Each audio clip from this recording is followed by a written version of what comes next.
I thought I was saving her life. $12,000 wired in 2 days, just so she could afford emergency surgery. The day after I sent the last transfer, someone tagged her in a beach photo. No bandages, no wheelchair, just sunglasses, cocktails, and a man I'd never seen before. That was the moment I stopped being her boyfriend and realized I'd been her wallet all along.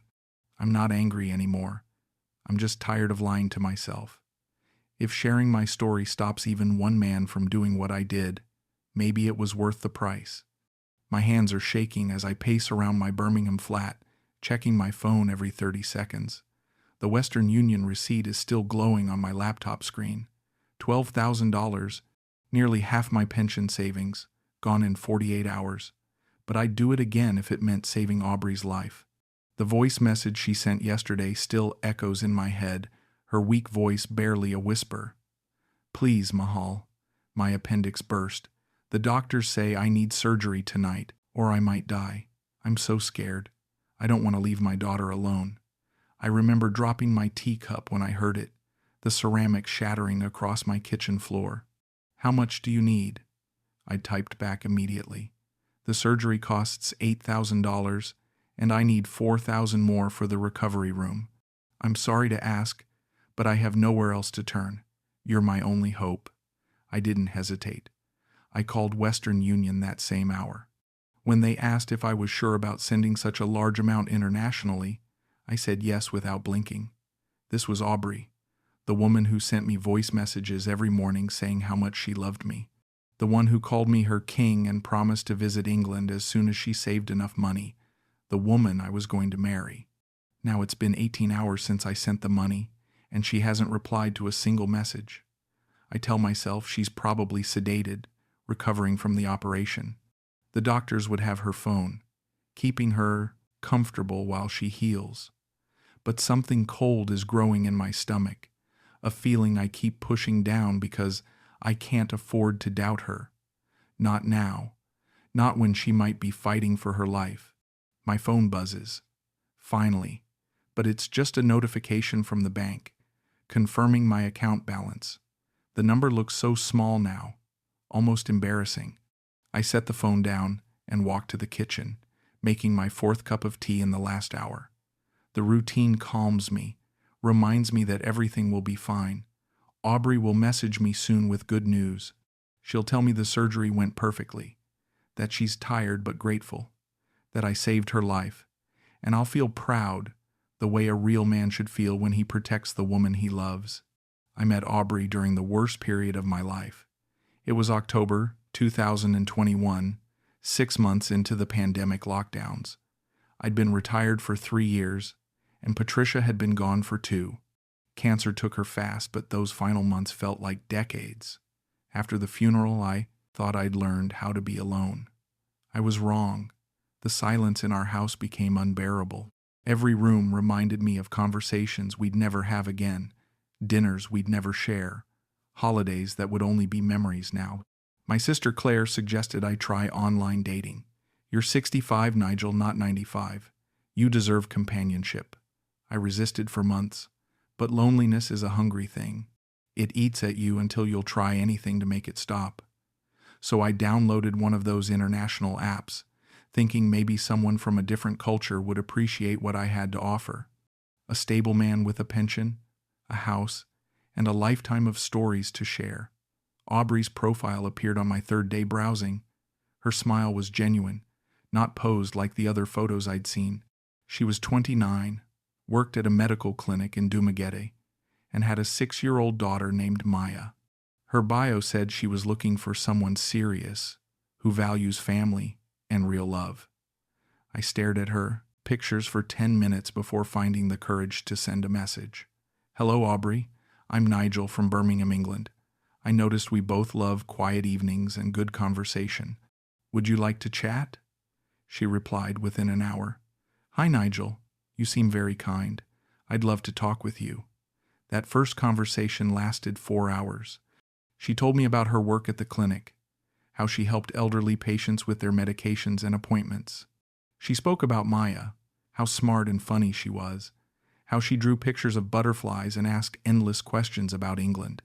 I shared stories about my years working for the railway, the places I'd traveled, how much I missed having someone to talk to at the end of each day.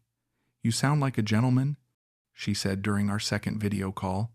"Filipino men, they don't listen the way you do. They don't ask how my day was or remember what I tell them." Her voice was soft, musical. When she smiled, her whole face lit up. I found myself looking forward to her messages more than anything else in my week.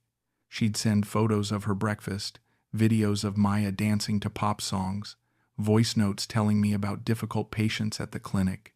For the first time since Patricia died, I felt needed again. 3 months into our relationship, I sent her a tablet for Christmas.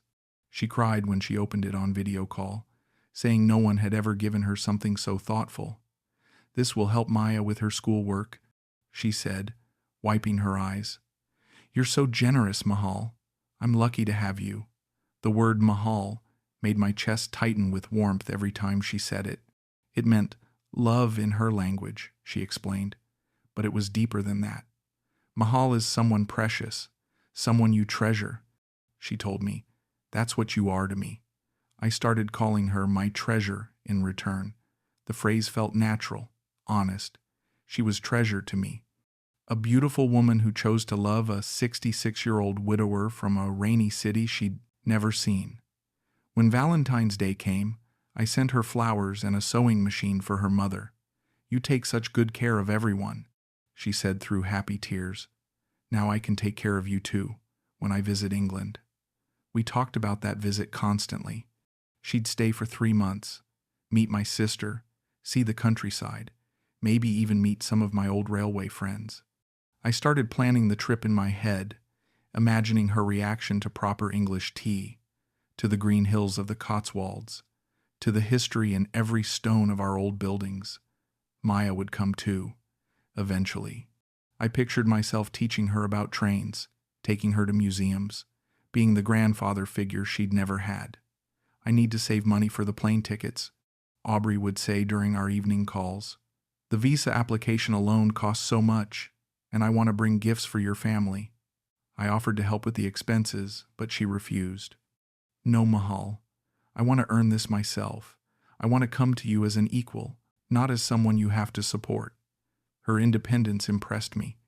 Even when she struggled financially, working extra shifts at the clinic or taking on weekend jobs, she never directly asked me for money. That's why I trusted her completely. Aubrey wasn't after my pension. She was building a real future with me, one careful step at a time. But looking back now, as I wait for her to respond to my messages about the surgery, I can see the small cracks that I chose to ignore, the inconsistencies that I explained away because I needed our love to be real. My phone stays silent. I check Facebook, scrolling through meaningless posts from old work colleagues, trying to distract myself from the growing knot in my stomach. Maybe I should call the hospital directly, but I don't speak Tagalog, and Aubrey never told me exactly which hospital she was taken to. She just said it was the big one in Dumaguete, the one where her friend worked as a nurse. I scroll back through our old messages, looking for clues, for reassurance, for anything that might explain why she hasn't contacted me. Our chat history goes back 18 months, thousands of messages that document our entire relationship. Reading them now, I notice things I missed before. Her work schedule at the clinic kept changing. Some weeks she worked mornings, others afternoons, sometimes weekends.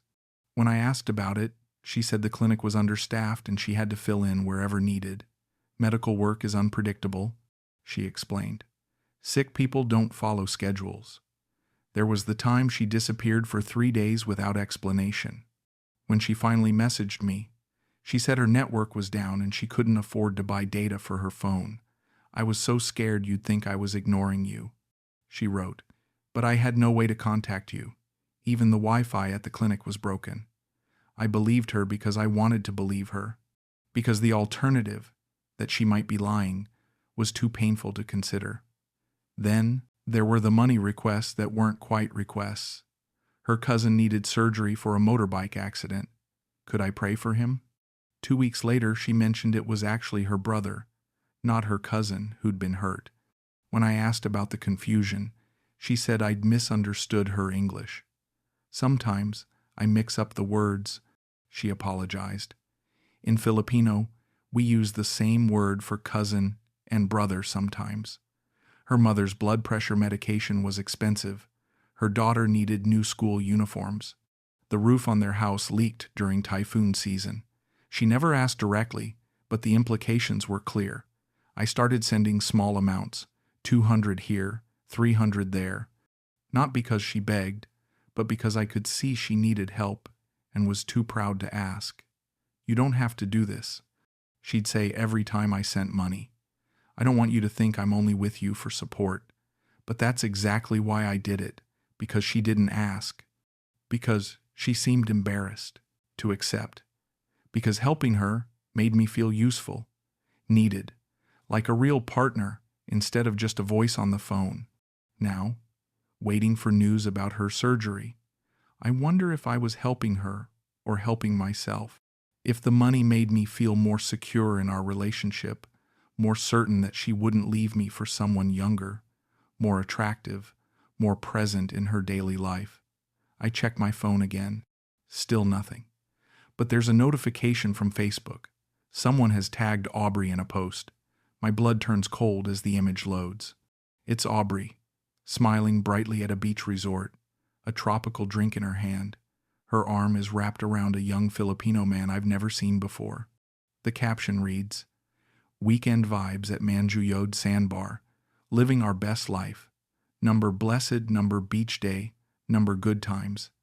The post is dated today, not yesterday, not last week, today, the same day she was supposed to be recovering from emergency surgery.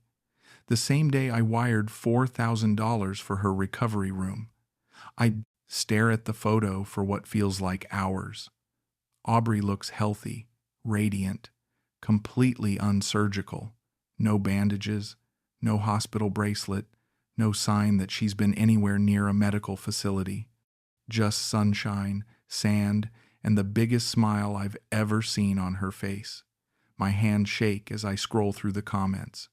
Friends congratulating her on her mini vacation, asking about her new friend, telling her she looks so happy and relaxed. One comment stops me cold. "Finally, taking time off from work.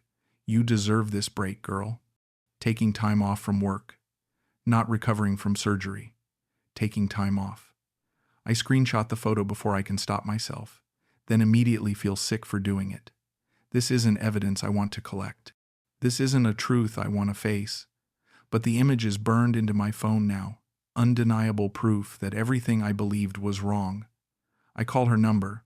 It goes straight to voicemail. I try again. Same result. I send a text message. "Aubrey, I saw the photo from today.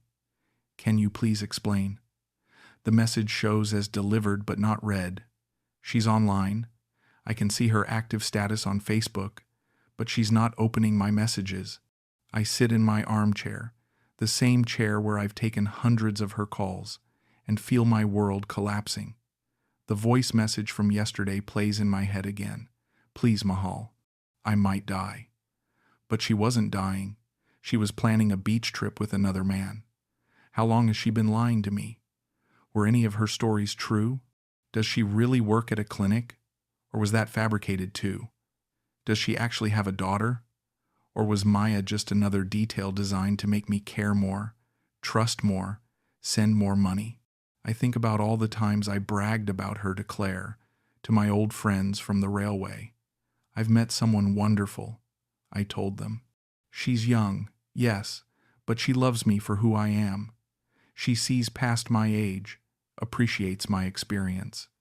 I showed them her photos, read them her sweet messages, defended our relationship when they raised gentle concerns about the distance, the age gap, the cultural differences. "Just be careful," Claire had said during our last phone call. "I'm happy you've found companionship, but make sure you're protecting yourself financially." "She's not after my money," I'd replied firmly. "She's independent, has her own job. Won't even let me pay for her visa application. Now Claire's words echo with painful clarity. How could I have been so blind? So desperate for love that I ignored every warning sign, every inconsistency, every red flag that might have saved me from this moment? I try calling Aubrey again. This time, she answers on the second ring. Hello? Her voice is bright, cheerful, nothing like the weak whisper from yesterday's message. Aubrey, thank God. I was so worried about you. How are you feeling after the surgery? There's a pause. In the background, I can hear music, laughter, the sound of waves. Surgery? Oh, right. Yes, I'm still very tired, Mahal. The doctors say I need lots of rest. Where are you right now? It sounds like you're outside. Another pause. The hospital has a garden area. For recovery patients. The fresh air helps with healing. My heart sinks further. Even now, even caught in the lie, she's still lying to me. Aubrey, I saw the Facebook photo. You're at a beach with another man. Today. The same day you're supposed to be recovering from surgery. The line goes quiet except for the background noise. I hear her say something to someone in Tagalog, muffled as if she's covered the phone. That photo is old, she finally says. My friend just posted it now, but we took it last month. Sometimes people post pictures late, you know. The comments suggest it's from today. People are talking about your time off from work, your mini vacation. You're checking up on me. You don't trust me? Her voice shifts, becomes defensive. After everything we've shared, everything I've given you, you think I'm lying about being sick? The manipulation is so smooth, so practiced, that for a moment I almost apologize. Almost.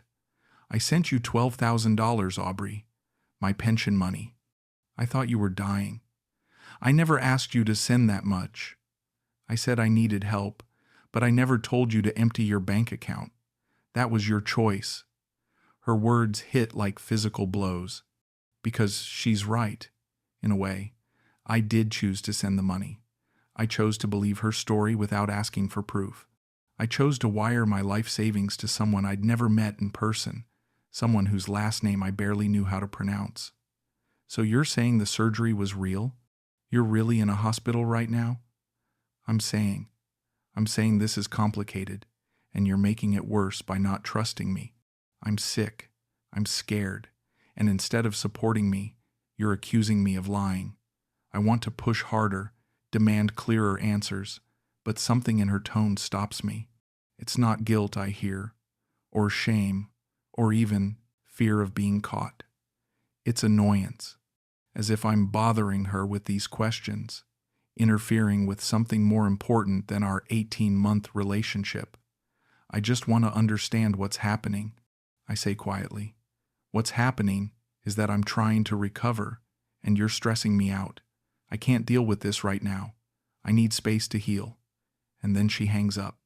I stare at my phone, waiting for her to call back, to apologize for cutting me off, to explain everything in a way that makes sense. But the call log shows the conversation ended. She doesn't call back. I send a text. I love you. I just want to make sure you're safe. It's delivered but not read. Her Facebook shows she's still online, still active, but my messages remain unopened. The next few days pass in a haze of obsessive checking. Facebook, WhatsApp, Instagram accounts I'd never bothered looking at before. I become a detective investigating my own relationship, looking for clues that might explain what I saw, what I heard, what I'm desperately hoping I misunderstood. More beach photos appear on her friends' accounts. Aubrey laughing, dancing, clearly having the time of her life. No mention of hospitals or surgery or emergency recovery. Just vacation photos with the same man from the first picture, a young guy who appears in several shots with his arm around her waist. Her relationship status on Facebook changes from in a relationship to nothing. Our couple photo, the one where she's holding a sign that says Nigel's girl, disappears from her profile. I check my own Facebook and realize she's unfriended me without saying a word. I try calling one more time. The number goes straight to a message saying it's no longer in service. That's when I know it's over. Not the relationship, not our future plans, but my ability to pretend any of it was real. She hasn't just ghosted me. She's erased me, deleted our entire connection as if 18 months of daily conversations never happened. I sit in my kitchen, staring at the shattered pieces of the teacup I dropped when I first heard her emergency voice message. I haven't cleaned it up yet. The broken ceramic seems appropriate somehow, a physical representation of everything that's collapsed around me. My laptop is still open to the Western Union confirmation page. $12,000. Gone. Not stolen, exactly, because I sent it willingly, but gone nonetheless, along with my dignity, my trust, and my faith in my own judgment. I think about calling Claire, confessing what happened, asking for advice or comfort or just someone to listen, but the shame is too deep. How do I explain that I fell in love with a voice on the phone? That I sent my life savings to someone I'd never touched, never held, never even seen in person? How do I admit that at 68 years old, I'm still capable of such profound stupidity? The worst part isn't the money. It's the realization that nothing I felt was reciprocated. Every I love you, every mahal, every promise of a future together was just performance, carefully calculated words designed to keep me invested, keep me hoping, keep me sending money whenever she needed it. I was never her boyfriend. I was her retirement plan. For weeks, I barely leave the house. I order groceries online, avoid my sister's calls, decline invitations from old friends who want to meet for a pint. The shame feels too heavy to carry in public, too visible to hide behind polite conversation. I keep expecting Aubrey to message me, to explain, to apologize, or even to ask for more money. But she doesn't. The silence is complete, professional. She's moved on, as if I never existed. One morning, about a month after the beach photo, I receive a message from an unknown number. My heart jumps, thinking it might be her with a new phone, finally ready to explain everything. "Hi, Nigel. This is Aubrey. I'm sorry for everything that happened. But I want you to know, I never forced you to send money. You chose to help me, and I'm grateful, but I never told you to send so much. I hope you can move on and find happiness." That's it. No explanation about the beach photos. No mention of the hospital story. No acknowledgement that she lied about being near death. Just a clinical message designed to absolve her of responsibility and close our chapter forever. I read it dozens of times, looking for hidden meaning, for some sign that she feels guilty or sorry or even slightly human. But the words are as cold as they are brief. She's covering her tracks, making sure I can't claim she scammed me, protecting herself legally while offering nothing emotionally. I start typing a reply, then delete it. Start again, delete again. What is there to say? That I loved her? She already knows that. That she hurt me? She doesn't care. That I want my money back? We both know that's never happening. Instead, I delete her new number from my phone, block it before I can change my mind. There's no point in staying connected to someone who views our entire relationship as a transaction she's now closing. The healing comes slowly, in small moments I don't expect. A morning when I don't immediately check my phone for messages. A conversation with Claire where I manage to talk about other things. A walk through the park where I notice the changing seasons instead of replaying old conversations in my head. I start writing about what happened, not to publish or share, but to understand it myself. The writing helps me see patterns I missed before, red flags I ignored, moments when my desperation made me vulnerable to manipulation. I wasn't stupid for wanting love. I was human. Patricia's death left a hole in my life that I tried to fill with virtual affection, long-distance promises, and the fantasy of rescue romance. Aubrey didn't create that emptiness. She just found it and exploited it. 6 months later, I run into an old friend from my railway days. Leo's at the pub with his grandson. celebrating the boy's graduation from university. He invites me to join them, and for the first time in months, I accept. How's that lady you were telling me about? Leo asks after his grandson leaves. The one from the Philippines? You seemed quite taken with her last time we talked. I consider lying, making up some story about things not working out due to distance. But I'm tired of protecting Aubrey's reputation at the expense of my own truth. She wasn't who I thought she was, I say simply. Turned out she was more interested in my bank account than my company. Leo nods without judgment. Happens more than you'd think, especially online. My neighbor lost $15,000 to someone claiming to be a Russian model. Smart man, retired engineer like yourself, but loneliness makes us all vulnerable. Did he report it to the police? Nothing to report, really. She never explicitly promised anything illegal. Just took his money and disappeared. Same as they all do. I realize Leo's right. What crime was committed here? I sent money to someone who asked for help with medical bills. That she wasn't actually sick. That she used the money for a vacation instead of surgery. That she lied about loving me. None of that is technically illegal. It's just heartbreak disguised as fraud. I don't tell Leo the full amount I lost. Some humiliations are too personal to share even with old friends. But talking about it, even briefly, helps lift some of the shame I've been carrying. The worst part, I admit, is that I actually convinced myself she loved me. Not just the money, but me. My stories, my voice, my silly jokes about English weather. Maybe she did, in her way. Leo says gently, people are complicated.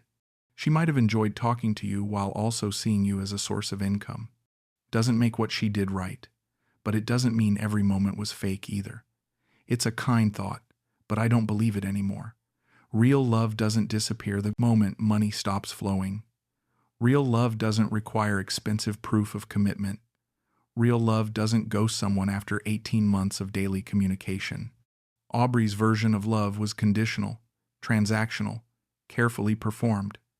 And I was so grateful for any attention that I mistook performance for authenticity. A year after the beach photo, I'm in a different place emotionally. Not over it, exactly, but through it. I've rejoined my local walking club, started volunteering at a community garden, even had dinner with a widow from my neighborhood. Nothing romantic, just companionship between two people who understand loneliness. I still think about Aubrey sometimes, usually when I'm paying bills and see how my bank balance has slowly recovered. I wonder if she's still with the man from the beach photos, if she's found another lonely pensioner to charm, if she ever thinks about our conversations with anything resembling fondness. But I don't check her social media anymore. Don't search for her name or try to piece together her current life. That chapter is closed, not because I stopped caring, but because I started caring about myself more than I cared about solving the mystery of her deception. The hardest lesson wasn't that she lied to me. It was that I lied to myself. I ignored obvious warning signs because admitting them would have meant admitting I was alone again. I chose to believe impossible stories because the alternative was facing my own desperation. Aubrey didn't destroy my ability to trust. She revealed that I'd been trusting the wrong things all along. I trusted her words instead of her actions, her promises instead of her presence, my fantasies instead of the reality right in front of me. If I could go back and warn my past self, I'm not sure I would. The pain was necessary, educational in ways I couldn't have learned any other way. I needed to understand how loneliness could compromise my judgment, how grief could make me vulnerable to manipulation, how badly I wanted to be needed again. Now, when well-meaning friends suggest online dating, I smile and decline.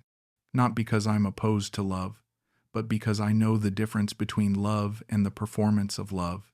Real connection requires physical presence, shared experiences, the kind of intimacy that can't be manufactured through a screen. I'm not bitter about what happened. Bitterness would mean I'm still emotionally invested in Aubrey's choices, still hoping for apologies or explanations that will never come. Instead, I'm grateful for the clarity her betrayal provided. She taught me that I'd rather be alone with my dignity than connected through deception, that my worth isn't determined by whether someone half my age finds me attractive, that the love I have to give deserves someone who can receive it honestly, completely, without hidden agendas or expiration dates. I keep one photo of Aubrey in my desk drawer, not as a shrine to lost love, but as a reminder of my own capacity for hope. Even at 68, even after losing Patricia, even in the depths of pandemic isolation, I was still capable of believing in romance, still brave enough to risk heartbreak for the possibility of connection. That's not something to be ashamed of. That's something to be proud of. The $12,000 is gone forever. I've accepted that. But the lessons it bought me are invaluable. I learned that I'm stronger than I thought, more resilient than I feared, and worthy of authentic love even if I haven't found it yet. And if sharing this story prevents even one person from making my mistakes, from ignoring their intuition in favor of their longing, from sacrificing their security for the illusion of love, then perhaps those $12,000 weren't wasted after all. Perhaps they were the price of wisdom I didn't know I needed to buy. I'm not sharing this for pity or sympathy. I'm sharing it because loneliness is universal, and the mistakes it leads us to make are more common than any of us want to admit. If you're reading this and recognizing yourself in my story, if you're sending money to someone you've never met while ignoring the voice in your head that says something isn't right, please stop.